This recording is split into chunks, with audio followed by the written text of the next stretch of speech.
자, 이제 시간이 되었습니다. 우리 다 같이 사도신경으로 우리의 신앙을 하나님 앞에 고백하겠습니다. 전능하사 천지를 만드신 하나님 아버지를 내가 믿사오며 그 외아들 우리 주 예수 그리스도를 믿사오니 이는 성령으로 잉태하사 동정녀 마리아에게 나시고 본디오 빌라도에게 고난을 받으사 십자가에 못 박혀 죽으시고 장사한 지 사흘 만에 죽은 자 가운데서 다시 살아나시며 하늘에 오르사 전능하신 하나님 우편에 앉아 계시다가 저리로서 산자와 죽은 자를 심판하러 오시리라. 성령을 믿사오며 거룩한 공회와 성도가 서로 교통하는 것과 죄를 사하여 주시는 것과 몸이 다시 사는 것과 영원히 사는 것을 믿사옵나이다. 아멘. 자, 우리 함께 말씀 보도록 하겠습니다. 함께 볼 하나님의 말씀은 데살로니가전서 2장 13절부터 16절의 말씀을 우리 함께 보도록 하겠습니다. 데살로니가전서 2장 13절부터 16절, 내일 큐티 본문 말씀이죠. 자, 제가 봉독해 올리겠습니다. 이러므로 우리가 하나님께 끊임없이 감사함은 너희가 우리에게 들은 바 하나님의 말씀을 받으려 하도다. 이 말씀이 또한 너희 믿는 자 가운데서 역사하느니라. 형제들아, 너희가 그리스도 예수 안에서 유대에 있는 하나님의 교회들을 본받은 자 되었으니 그들이 유대인들에게 고난을 받음과 같이 너희도 너희 동족에게서 동일한 고난을 받았느니라. 유대인은 주 예수와 선지자들을 죽이고 우리를 쫓아내고 하나님을 기쁘게 하지 아니하고 모든 사람에게 대적이 되어 우리가 이방인에게 말하여 구원받게 함을 그들이 금하여 자기 죄를 항상 채우매 노하심이 끝까지 그들에게 임하였느니라. 아멘. 자, 오늘 함께 나눌 말씀의 제목은 말씀의 능력이라는 제목으로 하나님의 말씀을 함께 나누도록 하겠습니다. 저는 오늘 새벽 큐티 말씀을 통해서 단 몇 개월의 사역에도 믿는 자의 많은 무리가 일어났던 이 데살로니가 교회의 부흥의 비결이 무엇인지를 우리가 함께 나눴습니다. 한마디로 그 부흥의 비결은 그 중심에 좋은 사역자 바울 사도가 있었다는 것입니다.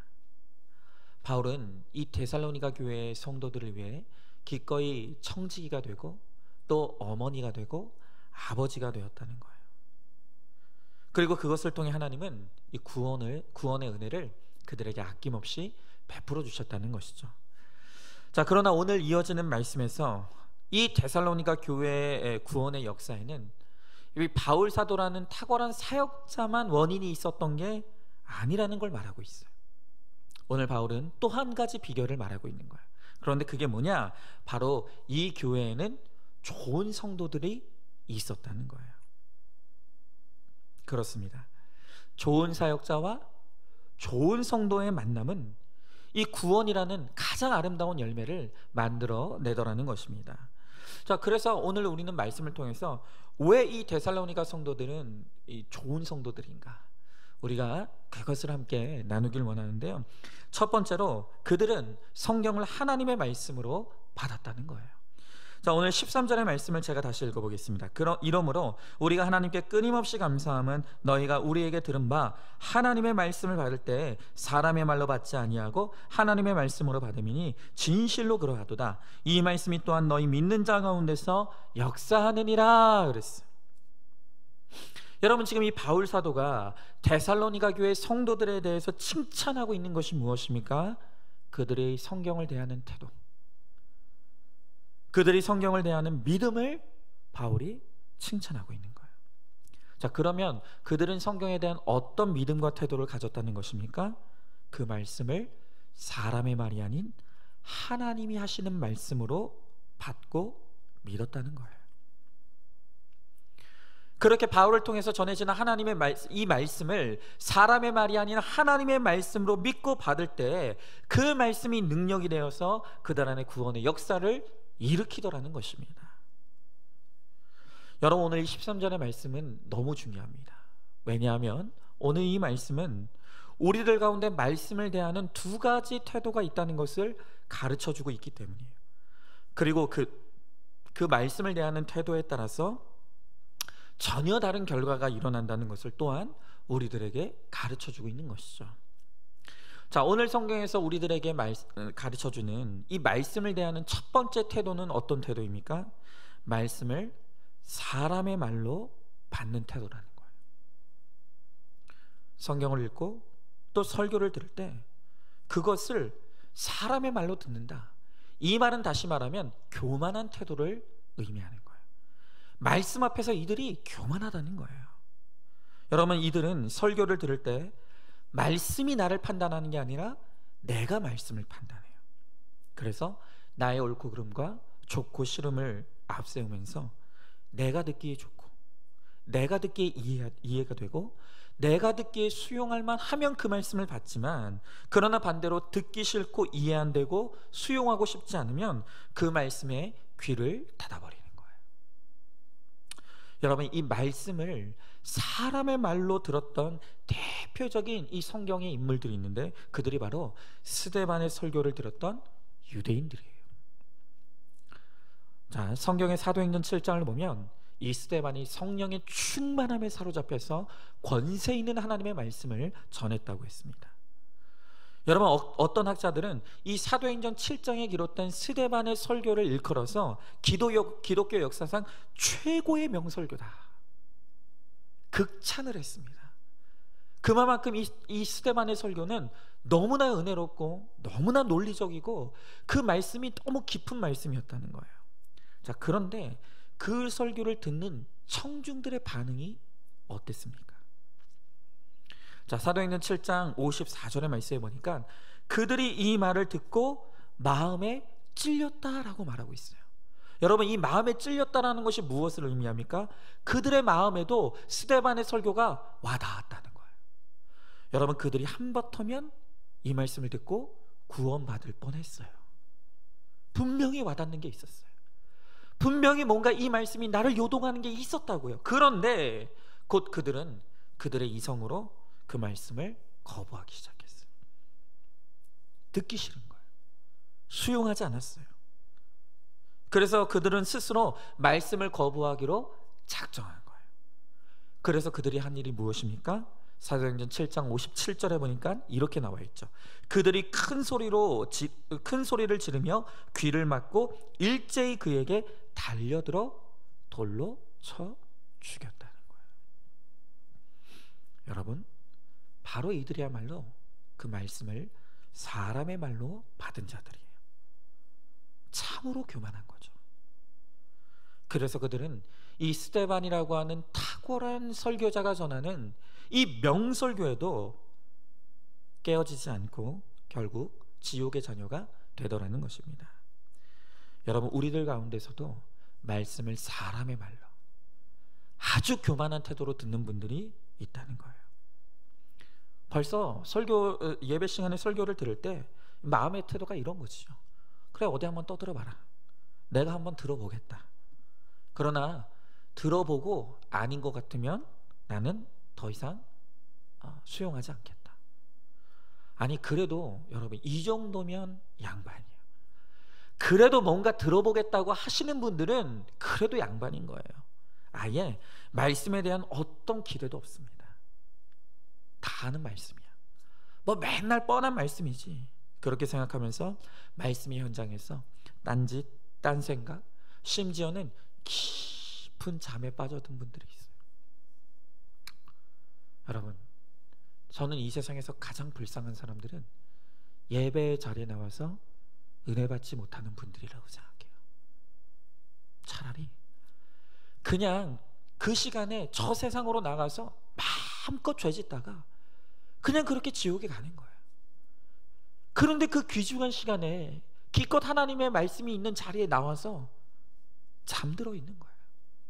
은혜 받지 못하는 거예요. 여러분, 그것이 얼마나 불쌍한 태도입니까? 물론 교회에 나오더라도, 잠을 자더라도 교회에 나와서 자는 것이 그래도 낫다라고 말할 수도 있을 거예요. 그러나 여러분, 그 귀한 시간을 내어서 나의 노력을 들어서 오늘 이 현장에 나왔다라고 한다면 은혜 받아야죠. 은혜 받기를 사모해야죠. 그런데 우리의 교만한 태도, 말씀을 사람의 말로 듣는 이 교만한 태도가 우리로 하여금 은혜를 누리지 못하게 한다는 거예요. 그러나 오늘 또 한 가지 태도가 있다고 했습니다. 성경을 대하는 또 한 가지 태도가 있는데 그것이 무엇이라고요? 그 말씀을 하나님의 말씀으로 받는 사람이 있다는 거예요.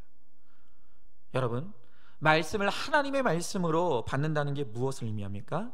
자, 그 말씀을 사람의 말로 받는 것이 교만한 태도라 그랬습니다. 그렇다면 하나님의 말씀으로 받는다는 것은 곧 겸손한 태도를 의미하는 것이죠. 그리고 큐티를 하고 설교를 들을 때 그 말씀이, 잘 들으세요, 오늘 나에게 찾아오시는 하나님의 방문이라고 믿는 거예요. 그리고 바로 그 말씀이 오늘 나에게 들려주시는 하나님의 음성으로 믿는 것입니다. 자, 여러분, 한번 우리 상상해 보자고요. 오늘 나에게 하나님이 직접 찾아오셨어요. 나는 네가 그렇게 보고 싶어 하던 바로 그 예수다. 내가 바로 하나님이다 하고 여러분 앞에 하나님이 나타나셨다라고 한다면 여러분, 그 하나님 앞에서 졸 분들 있으시겠습니까? 아마 납작 엎드려가지고 벌벌 떨 거예요. 감격과 감동으로 그 앞에 엎드리게 될 것입니다. 여러분, 그런데 이 말씀을 하나님의 말씀으로 받는 자들에게 그러한 감격이 있다는 거예요. 감동이 있다고요. 겸손하게 말씀 앞에 나가서 그 말씀이 오늘 나에게 오시는 하나님의 방문으로 믿고 그 말씀을 나에게 들려주시는 하나님의 음성으로 믿는 자들에게는 그 말씀에 감격이 있고 감동이 있다는 거예요. 여러분, 이것이 망상이나 자기 체면이 아니에요. 오늘 성경의 기록의 곳곳에서 오늘 성경이 얼마나 권위 있는, 권세 있는 하나님의 말씀인지를 성경은 자신 스스로를 증거하고 있다는 거예요. 특별히 디모데후서 3장 16절에 보면 이렇게 나와 있죠. 모든 성경은 하나님의 감동으로 되었다. 그런데 이 하나님의 말씀이 하나님의 감동으로 되었다라고 할 때 이 감동이라는 말의 헬라어가 푸뉴마티코스라고 하는 말인데, 이 말의 뜻이 뭐냐면 불다, 숨쉬다 라는 뜻이에요. 하나님의 말씀이 숨쉬고 있다. 이 말은 무슨 말을 의미합니까? 살아있다는 거예요. 그 말씀에 생명력이 있다는 거예요. 마치 하나님께서 흙덩이에 불과한 인간의 코에 생기를 불어넣었더니 살아 움직이는 생명이 되었던 것처럼 하나님께서 이 말씀에 하나님의 숨을 불어넣으셨다는 거예요. 그래서 이 말씀은 살아 역사하는 말씀이라는 거예요. 여러분, 이 뜻을 더 정확하게 표현하고 있는 곳이 바로 히브리서 4장 12절이죠. 히브리서 4장 12절에 보니까 오늘 성경은 뭐라고 말하고 있습니까? 하나님의 말씀은 살았고 활력이 있어 좌우의 날선 어떤 것보다도 예리하여 혼과 영과 및 관절과 골수를 찔러 쪼개기까지 하며 또 마음의 생각과 뜻을 판단하나니. 내가 말씀을 판단하는 게 아니라는 거예요. 그 살아 역사하는 그 하나님의 말씀이 오늘 우리들에게 임하게 될 때 그때부터 그 말씀이 내 속사람에 있는 모든 것들을 드러내고 판단한다는 거예요. 그렇습니다. 성경은 살아있는 하나님의 음성이에요. 오늘 내가 대하는 그 말씀이 바로 오늘 나에게 찾아오신 하나님의 방문이에요. 여러분, 그 믿음을 가지고 하나님의 말씀 앞에 나아가게 될 때 비로소 그 말씀이 능력이 되어 우리 가운데 구원과 거룩의 역사를 일으킨다는 거예요. 여러분, 바울을 보십시오. 그는 말씀에 통달한 사람이었어요. 그러나 그에게 그 말씀은 그냥 머리로 알고 지식으로 깨우친 학문으로서의 말씀에 불과했다는 거예요. 그렇기 때문에 그가 알고 있는 그 지식이 그를 회개하게 하지 못했어요. 그 지식이 그로 하여금 구원받지 못하게 했다는 거예요. 그런데 어느 날 드디어 말씀이 하나님의 음성으로 임했어요. 다메섹 도상으로 가면서 이 예수 믿는 자들을 핍박할 때 그때 그 다메섹 도상에서 하나님의 음성이 들렸죠. 사울아, 사울아, 왜 나를 박해하느냐? 나는 내가 박해하는 나사렛 예수라. 그동안 그 많은 성경의 지식이 그를 구원하지 못했는데 오늘 하나님의 음성으로서 말씀이 그에게 임할 때 그 말씀이 그의 심령을 꿰뚫고 들어가서 그의 죄악됨을 산산조각 내더라는 거예요. 바로 이것이에요. 바로 이 하나님의 말씀이 오늘 살아 역사하는 하나님의 말씀이 오늘 우리의 영혼을 꿰뚫고 들어갈 때 그 말씀에 깨어지지 않을 영혼이 아무것도 없다는 거예요. 저도 그랬습니다. 제가 감히 바울과 비교할 대상은 아니지만 그래도 저도 모태신앙으로 태어나서 교회 안에서 나고 자라면서 신학까지 전공하고 목사가 된 사람이에요. 여러분, 그러니 제가 그렇게 이제껏 살아오는 동안 얼마나 많은 설교를 들었고 얼마나 많이 성경을 읽었고 또 신학을 전공하면서 얼마나 학문적으로 이 성경에 대한 많은 지식을 얻었겠습니까? 그런데 놀라운 사실은 그렇게 많은 성경의 지식을 알고 있으면서도 그 말씀이 살아있는 하나님의 음성으로 느껴진 적이 없는 거예요. 늘 말씀을 읽어도 의무감으로 읽었지 정말 그 말씀이 포도송이처럼 꿀처럼 달게 느껴진다? 그런 거 느껴본 적 없습니다.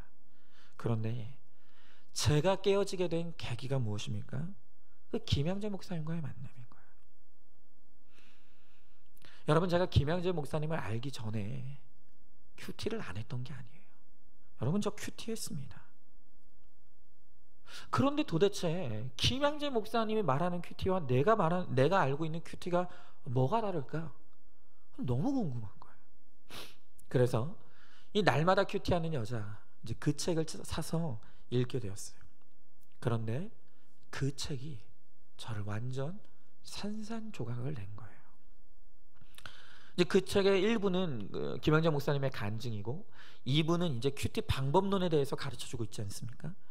그런데 이제 그 2부에 큐티 방법론에 대해서 배우는 이 그 대목을 제가 읽는데 거기서 가장 첫 줄에 이렇게 적혀 있는 거예요. 큐티를 할 때 오늘 이 말씀이 나를 향한 살아있는 하나님의 음성으로 믿으셔야 합니다. 여러분, 이 책의 이 대목이 그날 저의 영혼을 뒤흔들었어요. 이 대목을 읽는 순간 제 스스로 인정이 되는 거예요. 아, 그동안 나에게 이 믿음이 없었구나. 내가 그렇게 많은 성경을 읽고 많은 학문을 익혔지만 그 말씀을 대할 때 이 말씀이 나를 향한 살아있는 하나님의 음성으로 믿는 그 믿음이 나에게 없었구나. 그날 그걸 깨닫게 되었어요. 그리고 그날부터 이 성경이 나를 향한 하나님의 음성이라는 것. 내가 말씀을 펴고 큐티를 할 때 그날 그 말씀이 바로 나에게 찾아오신 하나님의 방문이라고 하는 그 믿음을 가지고 큐티하기 시작한 거예요. 그럴 때 하나님의 음성이 들리기 시작했어요. 나를 판단해 주시고 나를 드러내 주시고 나의 죄를 깨닫게 해주시는 그 능력 있는 하나님의 말씀이 제 안에 임하기 시작하는 거예요. 그래서 저의 인생의 목적이 변화됐고 저의 목회의 방향이 완전히 달라진 거예요. 여러분, 성경은 사람의 말이 아닌 하나님의 말씀입니다. 바로 이 확실한 믿음으로 큐티하고 예배하고 설교를 들을 때 그때부터 여러분들은 생생한 하나님의 방문을 경험하게 될 거예요. 생생한 나를 향하신 하나님의 음성을 듣게 될 것입니다. 바로 그때부터 우리 안에 구원의 역사가 일어나는 거예요. 거룩의 역사가 일어나는 거예요. 바로 그것을 누리게 되는 저와 여러분 되기를 소망합니다. 자, 질문해 봅니다. 나는 성경을 하나님의 말로 봤습니까? 나는 성경을 사람의 말로 봤습니까? 하나님의 말씀으로 봤습니까? 말씀을 들을 때 기대와 감격이 있습니까? 또 어떤 말씀도 올소이다가 되어지십니까? 아니면 그 말씀이 다 아는 말씀이라고 생각하면서 듣기 싫은 말씀에 귀를 막고 이를 갈고 있지 않습니까? 큐티와 설교를 통해 들려지는 이 말씀이 나를 향해 살아있는 하나님의 음성으로 듣는 믿음을 구하시기 바랍니다. 자, 두 번째로 그들은 이 말씀으로 고난을 해석했다는 거예요. 자, 14절의 말씀에 보니까 형제들아 너희가 그리스도 예수 안에서 유대에 있는 하나님의 교회들을 본받은 자 되었으니 그들이 유대인들에게 고난을 받은 것 같이 너희도 너희 동족에게서 동일한 고난을 받았느니라 그랬어요. 여러분, 지금 오늘 이 말씀을 보니까 이 데살로니가 성도들이 예루살렘 교회 성도들과 마찬가지로 그들에게 가해지는, 예수 믿는 믿음 때문에 가해지는 고난을 받았다는 거예요. 그런데 여기 이 고난을 받았다라는 이 말은 고난을 내 것으로 품었다, 그것을 기꺼이 수용했다라는 그런 의미를 가지고 있어요. 여러분, 이들은 예수 믿는 믿음 때문에 그들에게 찾아온 이 박해와 고난을 원망하지 않았어요. 불평하지 않았어요. 오히려 그들은 그것을 나에게 있어야 될 일로 기꺼이 받아들였다는 거예요. 여러분, 어떻게 그것이 가능합니까? 왜냐하면 이들은 말씀을 하나님의 말씀으로 받았거든요. 그랬더니 이 말씀이 그들의 인생과 가치관을 바꿔버린 거예요. 이제 그들은 그 말씀을 통해 인생의 목적이 행복이 아닌 거룩임을 깨닫게 되었어요. 그리고 무엇보다 이제 그들의 진짜 복이 기복이 아니라 팔복이라는 것을 그들은 깨닫게 되었다는 거예요. 그래서 예수님이 친히 가르쳐 주신 그 팔복의 가장 하이라이트인 8번째 복, 의를 위하여 박해를 받는 자는 복이 있나니 천국이 그들의 것입니다. 여러분, 그러니까 이들은 이 말씀을 하나님의 말씀을 받고 그 말씀이 나를 변화시켰기에 이제 그들의 가치관이 변하고 그들의 인생의 목적이 변화해서 그들에게 찾아오는 박해를 바로 내가 예수 믿는 믿음의 증거인 것으로 믿고 오히려 감사했다는 거예요. 여러분, 무엇보다 복음은 장차당할 환난이라 그랬어요. 오늘 성경이 우리들에게 가르쳐주는 것이 무엇입니까? 그것은 100% 죄인인 우리의 구원을 위해 주님이 고난 가운데 찾아오신다는 거예요. 그리고 그 고난을 통해 내 죄를 깨닫고 회개하는 자는 구원의 역사가 일어난다는 거예요. 그 고난이 구원이 되는 축복의 사건이 된다는 거예요. 여러분, 성경은 단 한 번도 예수만 믿으면 이 땅에서 복받고 형통하고 잘되고 번창한다는 그런 약속을 한 적이 단 한 번도 없습니다. 죄송하지만 그건 거짓말이에요. 오히려 성경은 예수 믿는 믿음이 우리들에게 고난을 준다고 말하고 있어요. 오늘 우리가 우리의 죄로 말미암아 받아야 될 고난이 있고, 또한 예수 믿는 그 믿음 때문에 받아야 될 의인의 고난이 있다는 거예요. 그러나 그 고난은 잠깐이에요. 그리고 그 고난 속에서 우리가 부지런히 회개하며 날마다 거룩을 이루어 나가며 그 고난 가운데서도 올소이다로 반응하는 자들에게 하나님께서 고난은 잠시뿐이고 곧이어 우리들에게 찾아오는 이 천국의 유업을 받는 진정한 하나님 나라의 상속자의 축복을 우리들에게 누리게 하신다는 것입니다. 여러분, 우리 이 데살로니가 교회 성도들은 예루살렘 성도들을 본받아 고난을 잘 받았다고 했어요. 그리고 이제 우리는 이 데살로니가 성도들을 본받아 우리도 고난을 잘 품고 수용해야 되는 거예요. 여러분, 내가 지금 고난당하고 있습니까? 지금 내 가정에 고난이 있습니까? 오늘 그 가운데 하나님의 말씀을 펴시기 바라요. 그럴 때 오늘 나의 사건과 문제 가운데 찾아오시는 하나님의 방문을 여러분들은 경험하게 될 것입니다. 그리고 그 말씀을 통해서 왜 이 사건이 있어야 되는지를 주님께서 우리들에게 깨닫게 하실 거예요. 그리고 그 깨달은 말씀으로 우리가 내 죄를 회개하고 오늘 주님 앞에 나갈 때 우리는 비로소 진정한 구원의 사람, 거룩의 사람이 되어서 하나님의 진짜 행복을 누리게 될 것입니다. 자, 한번 질문해 보시죠. 지금 나의 고난이 내게 있어야 될 일임을 알고 올소이다를 외치고 있습니까? 말씀으로 내 고난을 해석하며 고난 가운데 회개와 거룩을 이루고 있습니까? 어떤 고난에서도 말씀으로 깨어있는 나를 통해 구원이 이루어지는 축복의 통로가 되기를 소망하시기 바랍니다. 자, 마지막으로 왜 이 데살로니가 교회 성도들은 좋은 성도들인가? 그들은 말씀으로 내 죄만 보았다는 거예요. 자, 오늘 15절 16절의 말씀이요, 유대인은 주 예수와 선지자들을 죽이고 우리를 쫓아내고 하나님을 기쁘시게 하지 아니하고 모든 사람에게 대적이 되어 우리가 이방인에게 말하여 구원받게 함을 그들이 금하여 자기 죄를 항상 채우며 노하심이 끝까지 그들에게 임하였느니라 그랬어요. 자, 여러분, 지금 이 바울은 데살로니가 교회 성도들을 핍박하는 유대인들이 어떻게 예수도 죽이고 죄를 범하였는지를 오늘 말하고 있어요. 우리가 이 말씀을 언뜻 보면 마치 바울이 이 핍박하는 유대인들을 비난하고 정죄하는 것처럼 들릴 수가 있어요. 그러나 그렇지 않아요. 그것은 오해예요. 오히려 오늘 바울은 이 깨닫지 못하여 핍박하고 있는 동족을 향한 늘 애통한 마음과 정말 안타까운 마음을 한 번도 잃어버린 적이 없었다는 거예요. 이들이 지금 깨닫지 못했기 때문에 이러고 있다는 거예요.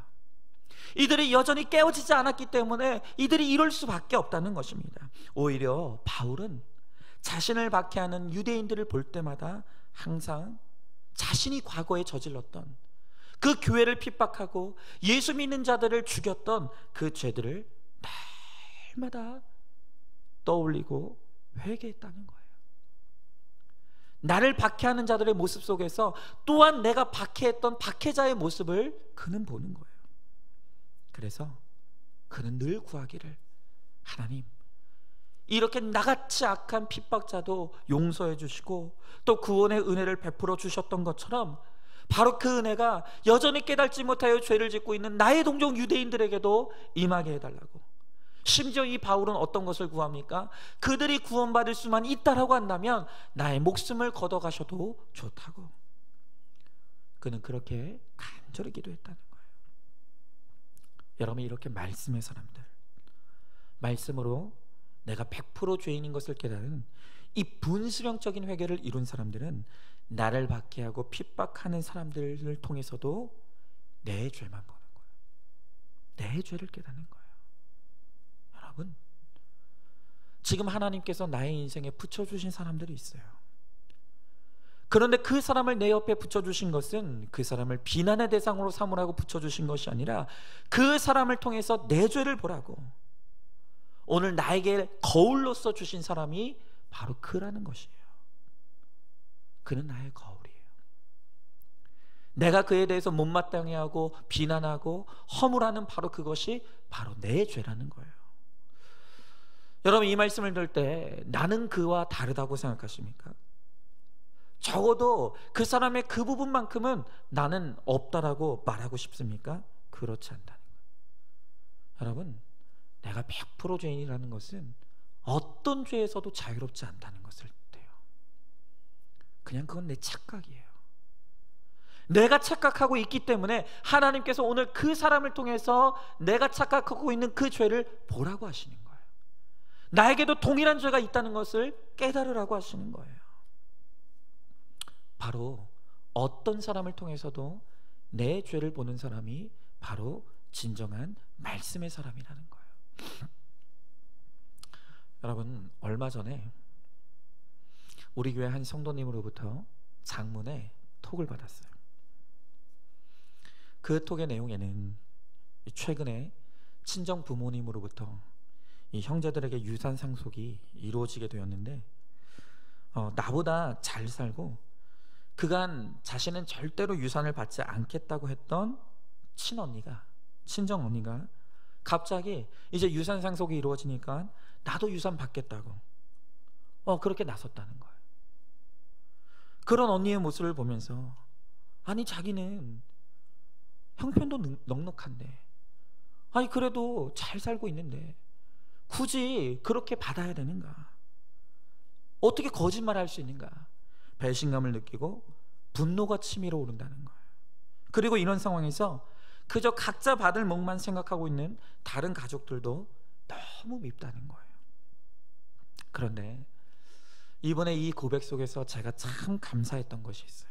그것은 뭐냐면, 이런 상황에서 내 죄에 대한 애통함도 없고 분노로만 가득 차 있는 자기 모습을 스스로 보고 있다는 거예요. 인정한다는 거예요.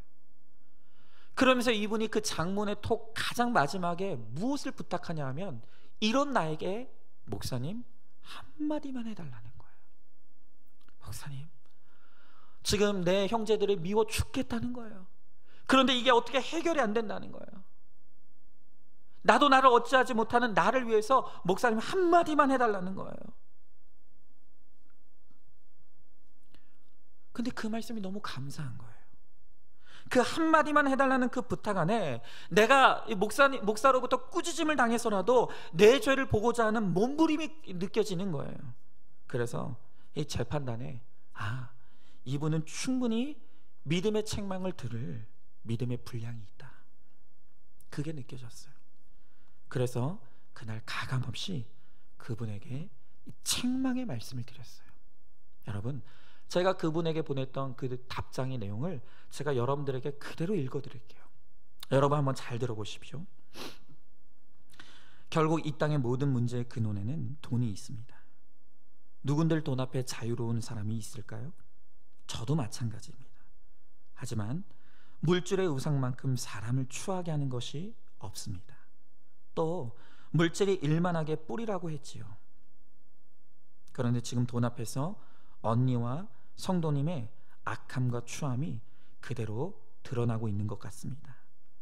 하지만 언니는 말씀이 없기 때문에 물질 앞에 악해질 수밖에 없고 추해질 수밖에 없다고 하지만, 하나님의 말씀이 있는데도 똑같이 물질로 다투고 있는 성도님의 죄를 하나님은 더 크게 여기실 것입니다. 바라기는 이 사건이 물질이 아닌 하나님을 소유하라고 주신 구원의 사건인 것을 깨닫기를 소망합니다. 무엇보다 물질 앞에서 양보하는 적용의 모습을 가족에게 보여주셔서 가족의 구원도 이루시면 좋겠습니다. 인생의 목적은 행복이 아니라 거룩입니다. 바로 지금 이때를 위해 들어왔던 구속사의 말씀이 집사님 안에 역사하기를 기도하겠습니다. 제가 이렇게 보내드렸어요. 저는 오늘 여러분들에게 한번 묻고 싶어요. 만약 여러분들이라면 똑같은 상황에서 저에게 이와 같은 톡을 보내시고 저를 향해 한마디만 해달라는 그런 부탁 여러분들이라면 하실 수 있겠습니까? 여러분 아시잖아요. 뻔히 목사가 무슨 말 할지. 여러분이 응원하고 칭찬하고 어떻게 해서든지 한 푼이라도 더 받아내십시오, 제가 그런 말 하지 않을 거라는 거 여러분 다 아시잖아요. 여러분, 오늘 이 성도님도 제가 좋은 소리 하지 않을 거라는 거 너무 잘 알고 있었을 거예요.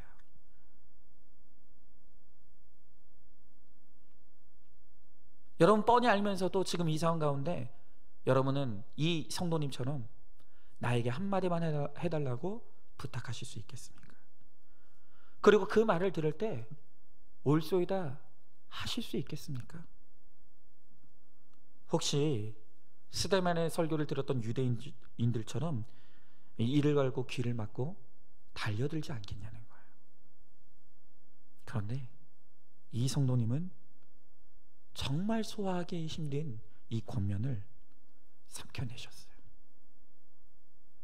그리고 목사님 감사합니다, 내 죄를 보겠습니다, 그렇게 답장을 보내셨어요.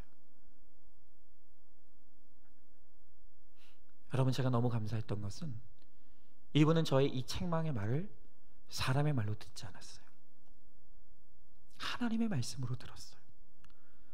그리고 얼마 후에 다시 이분으로부터 톡이 왔는데, 목사님의 말씀을 듣고 감정을 잘 추스려 언니와 솔직하게 자신의 서운함을 터놓고 이야기하고 잘 풀어놓으라고 오늘 그렇게 답을 보내주셨어요. 여러분, 제가 오늘 이 내용을요 이분에게 허락 안 받고 오픈합니다. 왜냐하면 이렇게 공동체 오픈해서라도 끝까지 승리하시라고, 물질을 굴복되지 말고 하나님을 소유하는 적용을 이루어내시라고 제가 오늘 이 오픈을 통해서 오늘 이분을 십자가에 못 박는 적용을 대신해 드리는 거예요. 그리고 힘내시라고, 믿음의 승리를 이루라고 오늘 이 오픈을 통해서 제가 정말 응원해 드리는 거예요. 이분은 충분히 이것을 감당할 수 있는 믿음의 분량이 돼요. 여러분 어쩌면 지금 이 설교를 들으시는 분들 중에 그런 다짐하시는 분들이 있을 거예요. 내가 만약에 이런 상황 오면 절대 목사한테 알리지 말아야지. 여러분, 그게 바로 사람의 말로 말씀을 듣는 태도예요. 그렇죠. 오늘 이 성도님은 처음에 이 사건이 일어났을 때는 이 사건 속에서 언니의 죄밖에 보이지 않는 거예요. 형제들의 죄밖에 보이지 않는 거예요. 그래서 미워요. 싫어요. 너무너무 싫은 거예요. 그러나 하나님의 말씀 앞에서 몸부림치며 내 죄를 보기를 구할 때 그들의 모습 속에 바로 내 모습이 있음을, 내가 그들과 똑같은 자임, 아니 그들은 말씀이 없기 때문에 그럴 수밖에 없다고 하지만 나는 말씀이 있는데도 똑같이 다투고 똑같이 싸우고 있는 내가 더 악하다는 것을 비로소 보게 되는 거예요. 여러분, 바로 이 경지까지 간 사람이야말로 누구도 흔들 수 없는 확실한 구원을 소유한 이 천국의 유산을 상속받은 하나님의 자녀라는 거예요. 바라기는 말씀을 통해 오늘 여러분들의 영안이 열리길 바랍니다. 영안이 열린다는 것은 내 죄가 보이는 거예요. 하나님의 심판을 피할 길이 없는 악한 죄, 이 세상에서 가장 악한 나의 모습을 보게 되는 거예요. 바로 거기서 십자가를 보고 오늘 회개를 이룰 때 그곳에 하나님의 구원의 역사가 일어난다는 거예요. 한번 질문해 보시죠. 지금 나는 어떤 사람을 비난하고 욕하고 있습니까? 그 사람에 대해 욕하고 비난하는 허물과 죄가 바로 내 죄와 허물이라는 것을 알고 있습니까? 아니면 적어도 나는 그 부분만큼은 깨끗하다고 스스로 착각하고 있지 않습니까? 오직 말씀으로 내 죄만 보며 확실한 구원을 이루어 가시기 바랍니다. 여러분, 말씀을 마칩니다. 오늘 이 데살로니가 교회에 부흥이 일어났어요. 단 몇 개월의 사역을 통해서 오늘 믿는 자의 많은 숫자가 일어나게 된 거예요. 그런데 거기에 이유가 있어요. 그곳에는 바울이라고 하는 좋은 사역자가 있었어요. 하지만 또 하나, 데살로니가 교회에 성도라고 하는 좋은 성도들이 있었다고요. 여러분, 왜 이들이 좋은 성도입니까? 그들은 그 말씀을, 오늘 바울을 통해 들려지는 그 말씀을 사람의 말이 아닌 하나님의 말씀으로 받았다는 거예요. 그리고 그 하나님의 말씀이 그들의 삶을 변화시키고 가치관을 변화시켜서 고난을 기꺼이 수용하고 고난이 축복이 되는 인생을 살았다는 것입니다. 그리고 드디어 그들은 이 고난 가운데 이 말씀을 통해서 오로지 내 죄만 보는 이 거룩함을 통해서 확실한 구원을 소유한 이 하나님의 자녀의 삶을 살았다는 것이, 오늘 우리도 이것을 깨닫고 정말로 이 말씀을 하나님의 말씀으로 갖고 그 말씀을 통해 가치관이 변하여 고난을 축복으로 만들고, 또한 하나님의 말씀을 통해 오직 내 죄만 봄으로 말미암아 구원의 역사를 이루는, 나의 구원뿐만이 아니라 내 가정과 지체들의 구원의 역사를 이루는 놀라운 이 믿음의 삶을 살아가는 저와 여러분, 우리 모두가 될 수 있기를 주님의 이름으로 축원합니다. 기도하겠습니다. 하나님, 감사합니다. 오늘 이 데살로니가 교회에 큰 부흥이 일어났습니다. 단 몇 개월의 사역에도 믿는 자의 많은 무리들이 일어났다고 합니다. 그러나 그것은 우연히 일어난 일이 아닙니다. 그곳에는 정말 이 교회를 위해, 이 교회의 구원을 위해 청지기의 사명을 감당하고 아버지와 어머니 된 바울이 있었고, 또한 동시에 그곳에는 그 들려지는 말씀을 사람의 말이 아닌 하나님의 말씀으로 받는, 또한 그 말씀을 통해 가치관이 변하여 오늘 그렇게 고난을 축복으로 만드는, 또한 그 말씀을 통해 오직 내 죄만 보며 회개를 이루는 좋은 성도들이 있었다고 말씀하십니다. 하나님, 오늘 무엇보다 제가 좋은 사역자가 되게 하여 주시옵소서. 성도들에게 거리낌이 없고, 또한 말씀과 삶이 일치되며, 또한 성도들을 위해서 내 목숨이라도 아끼지 아니하고 내어줄 수 있는 그런 헌신된 마음을 주시고, 하나님이 인정하시는 좋은 사역자가 되게 하여 주시옵소서.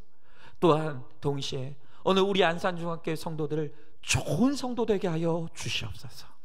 하나님, 그래서 어떤 말씀이 내게 들려지더라도 그 말씀을 하나님의 말씀으로 듣고, 또한 그 말씀 가운데 날마다 깨어져 삶과 가치관의 변화를 이루고, 또한 그 말씀을 통해 오로지 내 죄만 보므로 확실한 거룩과 구원을 이루어가므로, 하나님, 내가 가는 그곳에 구원의 열매를 맺는 우리 모두가 되게 하여 주시옵소서.